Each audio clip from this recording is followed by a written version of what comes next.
বর্তমানে ইউরোপের ভিসা পাওয়াটা একটা চ্যালেঞ্জিং ব্যাপার। সেটা সেনজেন বলেন, নন সেনজেন বলেন। তার উপরে দেখেন মরার উপরে খাড়ার ঘা। আ এই যে ধরেন এমনিতে ভিসার রেশিওটা ভালো না। তারপরে দ্বিতীয়ত আবার কি হইছে? আ বিভিন্ন প্রতারক চক্র তারা কিন্তু সক্রিয়। মোটা অঙ্কের টাকা আপনাদের কাছ থেকে হাতিয়ে নেবে। আপনাদের কাছ থেকে কিছু টাকা অ্যাডভান্স নিয়ে মাসের পর মাস আপনাদেরকে বসিয়ে রাখবে। তো এই যে একটা বিষয় ধরেন মানে আমরা বিরক্ত এক কথায়। তো এদের ভিড়ে আসলে কিছু লোক দেখবেন যে যত খারাপ সিচুয়েশনই থাক না কেন, ভালো কিছু লোকের সন্ধান আসলে পাওয়া যায় যদি একটু খোঁজাখুঁজি করা যায়। তাদের মধ্যে বিশ্বস্ত প্রতিষ্ঠান হচ্ছে skyline travel and tourism consultancy. Zakaria ভাই এটার ওনার।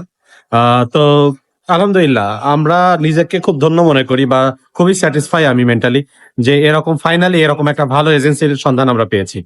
তো আমার যারা ফ্যান ফলোয়ার যারা রয়েছেন, যারা রোমানিয়া, বুলগেরিয়া, গ্রিস, মাল্টা, তারপরে সার্বিয়া, বসনিয়া, নর্থ মেসিডোনিয়া বিভিন্ন সেনজেন এবং নন সেনজেন বিভিন্ন দেশের জন্য ফাইল জমা করতে চান।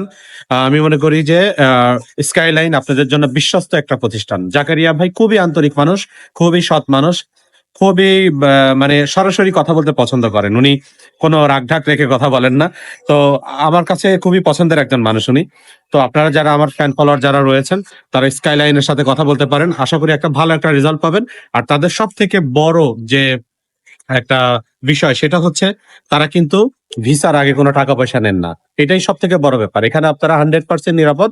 তবে যারা 100% ইচ্ছুক, যারা শুধু এক্সপেরিমেন্ট করার জন্য যাবেন তারা এখানে যায়েন না। যারা নিজের মনে থেকে যারা 100% ইচ্ছুক যে আমি ইউরোপের কোনো একটা দেশে যাবো, তারাই শুধু এখানে যোগাযোগ করবেন।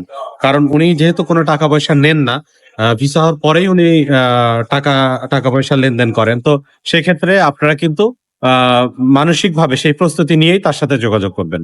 সবাই ভালো থাকবেন।